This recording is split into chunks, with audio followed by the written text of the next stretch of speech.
Hello, everyone. Welcome to the Future Podcast. Here is your host, Aaron Alexander, and myself, Mahat Mangal. Today, we're going to dive into the topic of ESG, environmental, social, and governance. More about that. Yeah, and before we get into the actual topic introduction, we would like our listeners to participate in a brief survey. We invite you, our listeners, to participate in a brief survey.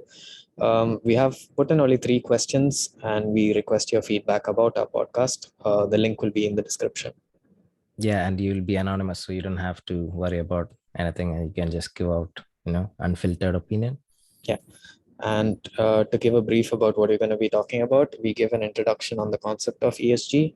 And we have also picked a country which is the highest ranked country based on the Human Development Index, and we use them as a case study to explain how ESG is implemented. Yeah, and basically being a green initiative, I'm sure our listeners also would be, skeptics, a few of them at least, about whether all these companies are really going green. So we're gonna talk about how greenwashing works, and we'll take a look into that. Yeah. So I hope you find this episode informational. Yeah. Also, we'd like to request you watching that please hit that subscribe and the bell button. It really helps us. A lot of you are watching us, but almost 50% of our viewers are not subscribed to us. So it would mean a hell of a lot to us if you just hit that button there. Yeah, and we have set a goal of having like 10,000 subscribers by the end of the year. So help us achieve that. Yeah. Happy listening. How would you like define ESG, in its most basic understanding, what it is? Who is it for? Who uses it? How can it help us? Okay. So ESG in itself is an acronym. The E stands for environmental, the S stands for social, and the G stands for governance. And it's meant to take an holistic view and to imply that sustainability extends just beyond environmental issues. And in terms of who it's targeted for, it could be, I think it's primarily aimed for stakeholders of the company that can involve customers, it can involve investors, creditors. Yeah, I think these are rough, even employees. Like it can even become a criteria for staff who want to decide where to work. So, am I right in saying that it is like a set of initiatives that are now, like, being pushed by governments for corporations to follow, Yep. so that they have a better environmental, social, and governance score? Yeah. Is that right? Yeah. Yeah.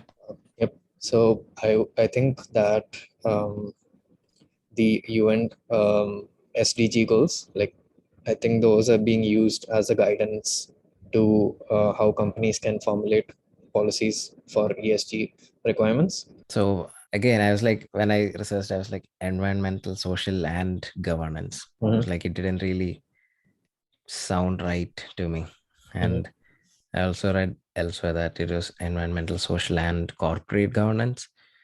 And I don't know why, or if why that corporate bit went out. I don't know. It doesn't feel like right, environmental, social, and governance. Yeah. I think it has to always follow up with some score or initiative, some words like that, right? I In a way, like, look at it, like, alone, it doesn't feel right to me. What do you think? I mean, So I think it's like the broader term. I think ESG score is one of the ways how it's implemented, and one of the ways how it's tracked, and ESG is more of a concept. so companies have to disclose how much they are environmental friendly, how much they're. So this is like a successor of this CSR, right? Corporate social responsibility, Yeah. where So companies like give to charities, or they do socially responsible initiative projects, things like yeah. that. So this is a more round and more, like you said, holistic, upgraded version of CSR. Yeah, right? exactly. So it's like a culmination of other historical movements that we've had. So like CSR is the most commonly known one, and I believe it was the predecessor to ESG. So it's like very optimal because it includes like health and safety, pollution, and philanthropy. So there's a bunch of stuff that's included in ESG. So, but each government is rolling out their own ESG laws for Yeah, the companies. So I yeah, was checking up how UK was doing, and UK's ESG laws just came into action on April 6th or something of this this year. year. Oh, okay. So I also found out like there are all these what do you say, companies, that firms that will help you with the reporting, like uh, how much each company is contributing to each sector. Mhm. What do you think? Like, is it not still possible to like manipulate all this data? And Yeah, I think it's definitely possible, but that same risk exists for any sort of data. Like even if you're considering financial data, that's why we have scandals that go around. But at the end of the day, it's still useful. Like there's a very robust framework that's being built.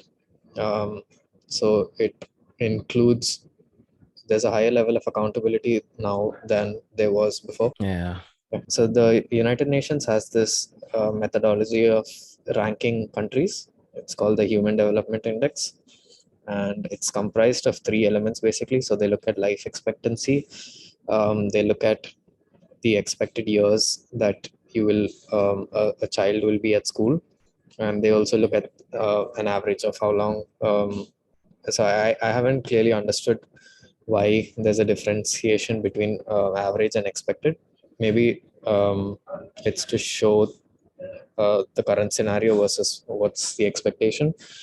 So the years of schooling is the second one, and the third factor that they consider is the per capita income. That's a hmm, GNI. They look at GNI, gross national income. And based on these rankings, Norway is number one. They have a life expectancy of 82 years at birth. Um, Scandinavia. Hmm. they have 18 years of expected schooling years, and the mean or the average is like 13 years. And their gross national income per capita is like 66,500 US dollars. So I thought they will be a good reference point to evaluate what they're doing on the ESG front. Do you know which is the last one on the list, or the last 10 maybe? Just name the countries if you can, if you have the table. The top 10 or the last 10? Last 10, maybe top 10, also top 5, top 10 maybe. So I'll start at the bottom Okay. of, yeah, so the last is Niger. Then we Hmm. have Central African Republic. Then you have Chad, South Sudan, Burundi, Mali, Sierra Leone, Burkina Faso, Mozambique, Eritrea. So these are the Yeah, last 10, basically all of them happen to be in Africa. unfortunately. Hmm. And top 10 are like Norway, Ireland, Switzerland, Hong Kong, Iceland, Germany, Sweden, Australia, Netherlands, and Denmark. Australia and Netherlands is tied for eighth position. So then after Denmark is like Finland. Yeah, okay. So that's Basically, top 11. it's just Australia out of the EU, right? China. China is there? Yeah, Hong Kong, China. Hong Kong. I've read that Hong Kong is top performing It's the fourth. countries uh, outside Europe. Mm, it's quite interesting. Another country also was there. There's this map. And can you also like mention India somewhere? I can't find Taiwan. Can you do a quick Google search? Maybe that's easier than me scrolling through the list. Oh, sure. India is at 131. They come under the category of medium human development. Mhm. And interestingly enough, Sri Lanka is way higher ranked than us. We are at 72, high human development. India is at medium. Sri Lanka is at 72. Yeah. Sad what's happening there right now, though. I mean, Yeah. So I chose Norway to look at like how they're implementing ESG requirements. mhm. So they have a bunch of acts that they have um, introduced. So some of them are like Human Rights Act, Working Environment Act, Gender Equality and Discrimination, Biodiversity, Pollution Control, Company, Penal Code. So these are like the laws that they've got. Mm-hmm. So I think it's quite robust. So I didn't get to deep dive into that a lot, but it's good to know like broadly in what categories they're looking at, like human rights, working environment. Like these are a lot of common complaints that we have where I work. So I'm in the UAE. So working environment is definitely something that could improve here in Dubai. Yeah, definitely. Like as in the number of working hours, Not just or are you hours. talking about No, it's other less. sectors like labor, maybe? Even them, like it's not just limited to the labor, like what blue collar workers. It's like even among um, like let's say in the accounting profession, it should be, or more or less it'll be quite common to be overworked, to have bosses who are practicing in like inhumane practices. Like recently, there was a news that came out that KPMG in the Middle East, their office, Mm-hmm. their CEO uh, has been called out for his inhumane practices. Like he's been said to have a temper that people haven't seen in anyone else before. A lot of slamming desks, and also there's a case where he introduced his brother, like someone who has no experience in the field that he was put in, and like he was put at a very high position. So Mm-hmm. there's all these sorts of abuses of power. So like the next talking point that I have is um, disclosures are like how information is passed on to the general public. And again, in Norway, the act that governs this, the main requirement is under the Accounting Act. So that's what Norwegian public companies have to follow. So as a case study, I picked a company called Telenor. Have you heard of it? Mm-hmm. No. Okay. So it's a telecommunications company with their market. Telenor. Yeah, Telenor. Telenor. Okay, okay. Mm-hmm. And it's a leading telecommunications company with a market in the Nordics and Asia. Mm-hmm. They've got 172 million subscribers, and their sales are at 10.73 billion US dollars for last financial year, 2021. So they're quite a massive company. So Just how are they doing? Like, yeah. So now I'll just share my screen. So I've taken a bunch of screenshots out of various presentations that they've had. So they had this event called a Capital Markets Day. It was in 2020, but it was the latest information that they had published on their website. And they had a particular, like as part of their product, as part of their overall event, they had a section that was dedicated to responsible business. There was a whole presentation. Um, mm-hmm. Definitely link that below. And so these are some of the facts that they had accumulated.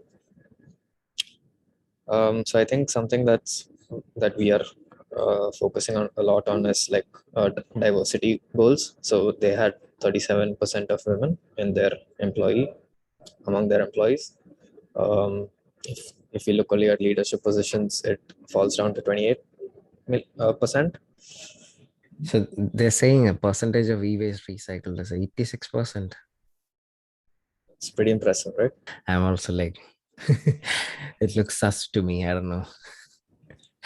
I have very low trust in corporates Mhm. and reporting and self-reporting and all that. So they I mean, I would like to believe that that is true, but I don't know what 86% of what it is like Mhm. of their entire whatever they're selling. I don't know how they'll be able to manage that. So what product do these guys make? Like so again there are they're a telecom company, so SIM cards and yeah, basically tower yeah, coverage, network coverage, that kind yeah, of thing, right? yeah. And they have broadcasting as well, like TV Mm. broadcasts. Mm-hmm, mm-hmm. Okay, So that's But again, to your point on like the reliability, in their annual report, they had mentioned that they were independently uh, reviewed.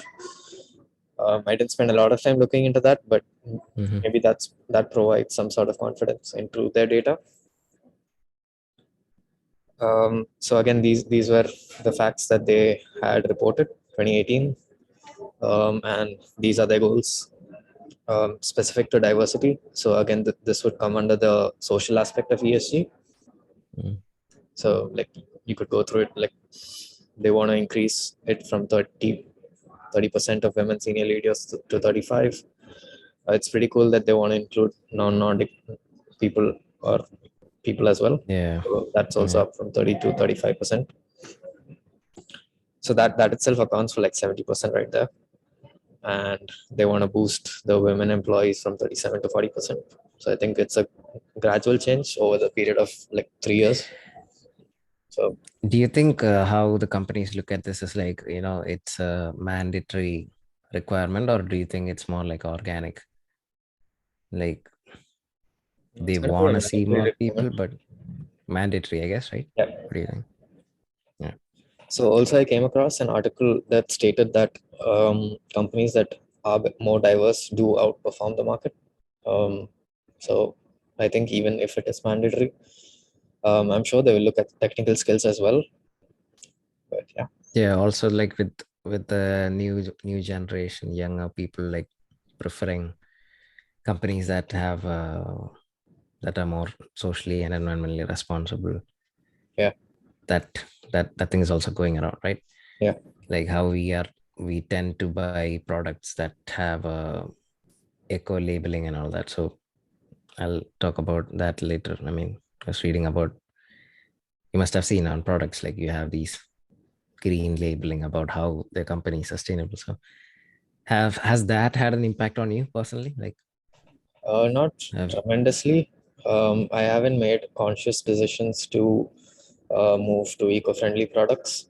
Primarily, my reason is uh, I'm I'm price sensitive. So and these products do um, range higher yeah, in the they tend to price. be more pricey. Yeah. But even in terms of like normal products, they tend to have some sort of I like seeing things like, I just got this salsa Mhm. So what jar, company is and that? it's a dip, like hot salsa dip. Okay. Which company is it? Snack right. I don't know. So it Who's the has like, parent company? it's made by Aldi, All wheat. ALDI, Aldi, ALDI. It's a supermarket chain. Okay. So it has this just, it's a glass container. It's Mhm. nothing, but it still has this rinse and recycle small label on that. Mhm. Uh, which I don't know. I would like to ask our listeners: are you guys keen on uh, reusing, glass jars like this, like the jars that you get your sauce and your pasta sauce in? Do you guys tend to like wash and reuse that? Mhm. I personally do. uh I don't know, I think it's an Indian thing also. Like it's useful to like just wash it, and you can do a lot of things with a jar like this. um and yeah, I'm going back to the label thing. I do check if they have a label. It hasn't like made me change my choice, Mhm. but I'd like to see that, like i'm I feel better about it. But again, I don't know how much of it is effective at the company's end. But like you said, if I'm like looking at, there are very eco-friendly products out there, like bamboo toothbrush Mhm. or steel straws. i Yeah. don't I don't use straws, but buying a steel straw, there's this fad about how people are switching to steel straws, but and then thinking that it's going to solve all the issues. But uh, they do tend to be pricey, like you said. But on normal everyday products, I was looking at a jar of this hot chocolate. Mhm. and they do have I think laws about how to recycle the jar itself, not Yeah. for us, Yeah. for the industries, for Yep. the recycling industry. Mm. So they have labels that can be easily removed, and they have made, like, a place where you can tear it off like cleanly. Mm. So I think these are small changes that are coming into these products, Yeah. which is a good thing. Yeah. But to answer my own question, it hasn't, at this point, being a student with limited money, and I find it hard to choose more sustainable products or more green products because of the pricing. Mm. But I think it's a welcome change. Like sooner the companies change. Yeah. So I think that in again, because you're in UK or even Europe, the prevalence of these regulations of requiring like notices or stamps or labels to be put on products, I think it's more pervasive, because that's definitely not the norm here. Like if you look at the majority of the products, it's definitely not going to have any sort of label related to anything about the environment. um, and also about your the like the salsa jar which had the rinse and recycle. I think that Mm. also ties to what you mentioned about standards that industries should follow. Mm. Because even I came across an article that said like like we're not supposed to just like after we use it we're not supposed to dump it into the recycling bin because that reduces its usability. So I think like the reason why they've put rinse and recycle is also so that you actually wash it and then only you dump it for recycling. Yeah. Mm. Could be. Yeah. Yeah. Rinse and recycle. That's meant for putting it into the recycling. Mm. But even at our own end, we can reuse it. So even before recycling it, you yourself can, as consumer, reuse these products. And I know this scheme in trying to find that name. Okay, go ahead. I'll Okay, so I'll continue on what I was talking about. Yeah, yeah. So the last metric that I showed was the diversity agenda. Mm-hmm. And after that, the last one's like the environment and the climate. So there's a lot of data over here, but I think so these headlines are what we can focus as their goals.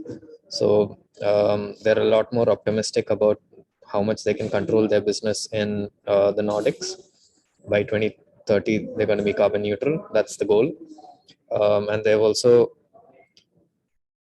yeah, this point, the fourth point, they've mentioned that access to clean energy in Asia is a challenge. Addressing the issues will take time.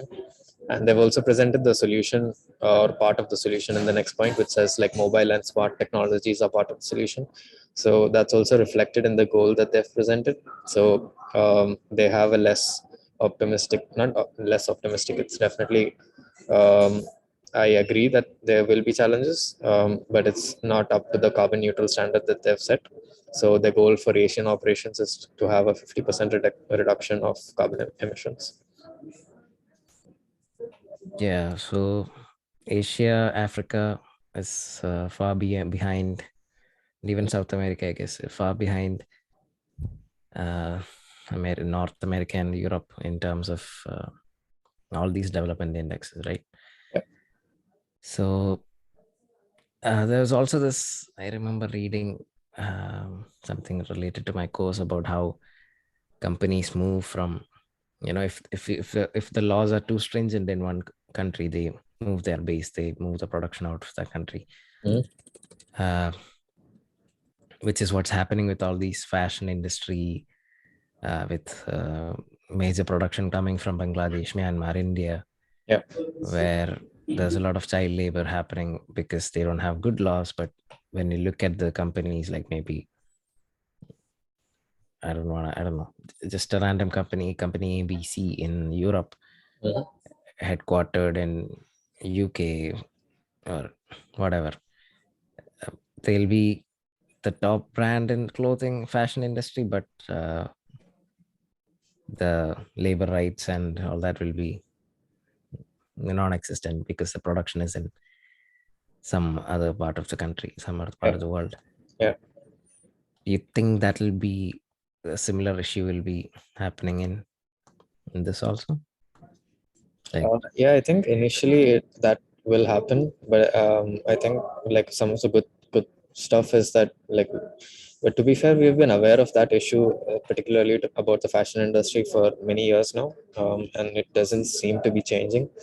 So I think that's going to require countries to develop and put in their own regulations. mm, And also on kind of a related note, but not necessarily on the fashion industry. Like yeah, with like nowadays there's that whole supply chain shop thing that's going around. I haven't heard a lot of news about the fashion industry, so I don't know if they impacted, but because of whatever industries were impacted by it, there is talk about like move towards bringing manufacturing closer to home so that uh, there is more reliability. So maybe that's one way how all these malpractices stop. But that's definitely horrible to say. I mean, it shouldn't depend on such random events to take the right decision. also, yeah, coming back to the core ESG topic. Mhm. Uh, so these scores, like once they declare how much they have contributed, how much they have invested in, say I run a company, I have to declare how much I'm doing, how much I'm contributing to social initiatives, or how I'm ensuring there's good labor practices in my company, and how much environmental friendly I am. I have to declare all this, and my company will get a score, right? Mhm. So this score is used for investing, right? Is Am I wrong in saying that? Like It the is, higher the it is prime. This was primarily developed for that, or I think one of the reasons for for the investors to make sense of which company is more environmental friendly. I don't think it would be right to say that it was only for the investors because again, like I said in the beginning, it's to provide a holistic view and it's meant for stakeholders. Like that's how you can describe it. So anyone who is impacted by the company, it's meant for them. This is concept of how beer cans are recycled in countries like Germany, Okay. where if you recycle like what 5 cans or something, you get some money in return, Hmm. or so you get some money in return, or you get another beer, something like that. You get some money in return, basically. So that has pushed people to recycle more. For that has pushed people to collect cans, put it back in the machine, get the money that's worth another one beer. So basically, but the way that it actually works is that there's a tax on the product in the beginning itself. Yeah. So if my beer is worth 10 rupees or $10, the government slaps this price on it, so that Hmm. becomes like 12 Okay. or 11. Hmm. And I, as a consumer, I pay that already. I have already paid for that. Hmm. And then so this is like an incentive to for the customer to, the customer doesn't really know that it's already included in the cost, but then once you recycle this product, you're getting something in return, the money you already paid for, Yeah. basically. You Okay. get this 2 rupees back. Hmm. So that's how it is working. I can't find the name of that concept. I think it's effective in getting the resource back. Yeah, and I don't think consumers are necessarily going to like if it's just a $1 to $2 price movement. I don't think it's going to cause a lot of fluctuations in demand. Yeah, it's a very minute amount. It's not like, so that only if you, of course, there's what do you say, like 10 rupees, it's maybe like point something, point 0.5.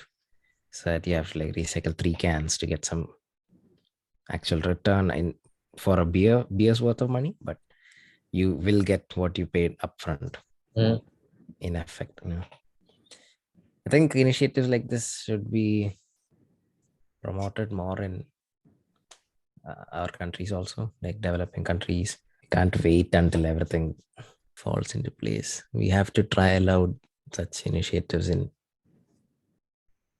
any country. Like, people, if people are drinking beer, you might as well try this. Yeah. You can build a recycling industry out of that. I think government should be more proactive.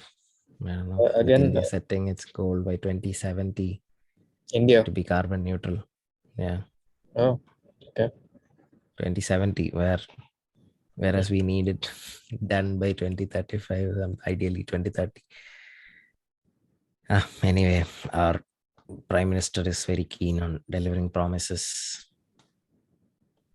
It's making promises, not delivering promises, making promises that, on a timeline where it is beyond his life expectancy, I think.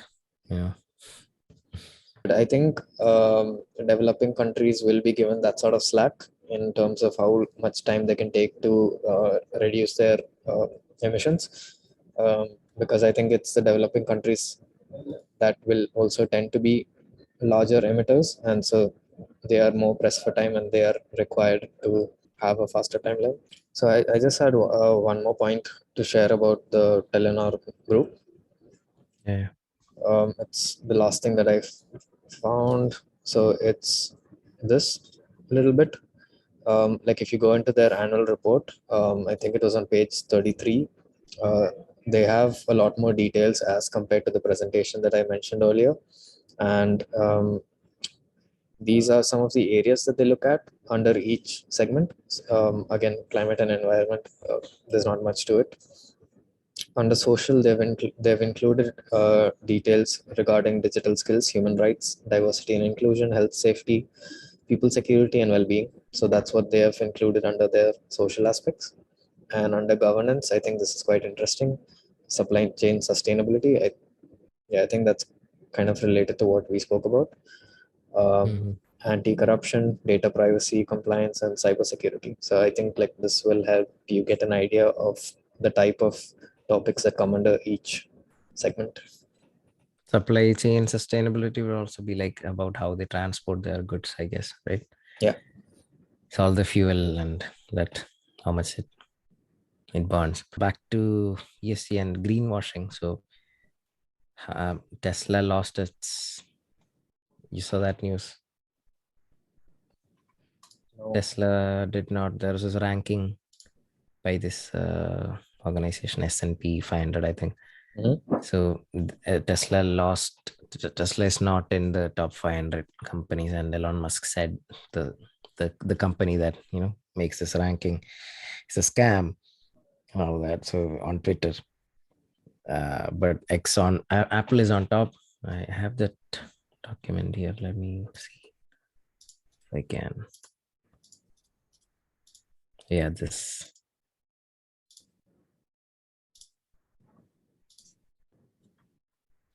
is the news. Tesla loses spot on S&P ESG index due to concerns over crashes and working conditions. So top holdings of this ranking index would be Apple, Microsoft, Amazon. Alphabet is the Google's mother company. United Health, not sure. Nvidia, graphics card makers. ExxonMobil is a big Fossil issue fuel. like in companies. It's a fuel company, Yep. oil industry, who had a major part in lobbying against climate change. Procter and Gamble, JP Morgan Chase Banking, Visa Banking, Mastercard Banking, Pfizer, oh, Medical. I don't know. Basically, so Tesla is no longer on it, and this was Elon Musk's response. ESG is an outrageous scam. Shame on SP Global. It does. I'm not saying that Tesla is perfect. Tesla also has issues about how recently read a news about how they were overworking people, the workers in China. I think I shared it with you. Mhm. Tesla industry factory. Yeah. So Not about overworking. It was about how they were being made to stay in the factory when they were having yeah, problems. pandemic, Yeah. which is basically what is that? I don't know. What is your personal take on that issue? Like there's a pandemic going on. This guy calls all the employees, gives them space to sleep and work. It's a little What? complex. I think the best way is to get on the ground insights. Like I would like to know what employees themselves think because it's what they've done, and it's a complicated situation because there's money involved and a business has to be profitable. At the same time, we have to manage health risks. So I think they're trying to do the best that they can. But again, like in a country like, imagine this was happening in India and all the people don't have much choice, no? Like there's low job security is low. I mean, it's not low. What employment rates? Yeah. Unemployment rates are high, basically. I mean, you don't have that job security. There are like tons of others who can probably replace you. So if I was asked by my company to, like, you don't have a choice, come and stay at the factory and work, I would go there, but it doesn't necessarily mean that I am happy or it's a right thing, right? Yeah. I understand profits, but it's again not for the, how much profit comes to the lower levels of all these industries. Mm. Uh, anyway, so I'm not saying that Tesla is perfect, but Exxon being up here raises questions. Amazon being up at third again raises questions because they don't even allow labor unions to form, which is, I think, another part of this is UN compact. Oh my god, where is it?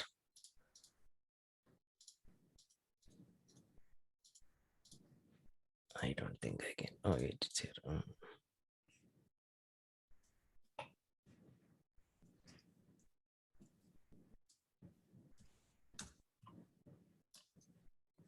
What?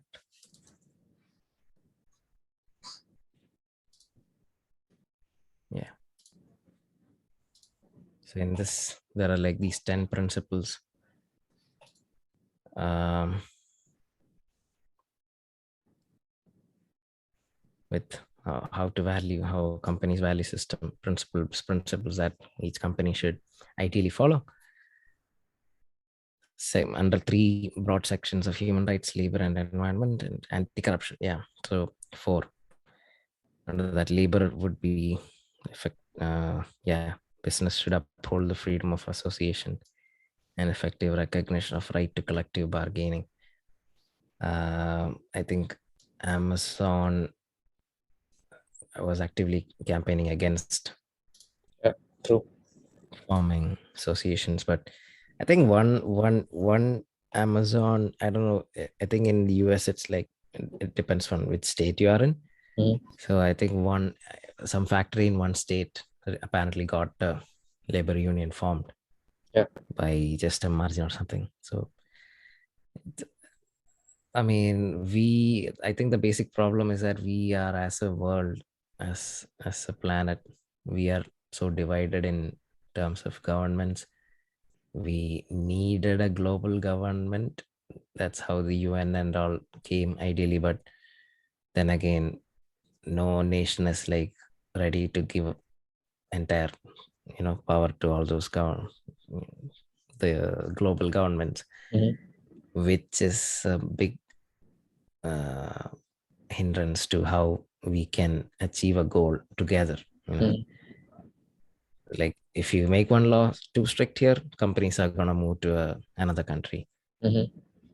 So I don't know. All these is what makes me like really lose hope when it comes to combating climate change and going green, Mhm. greenwashing. How companies just pretend to be green and pretend to be, like you said, pink washing.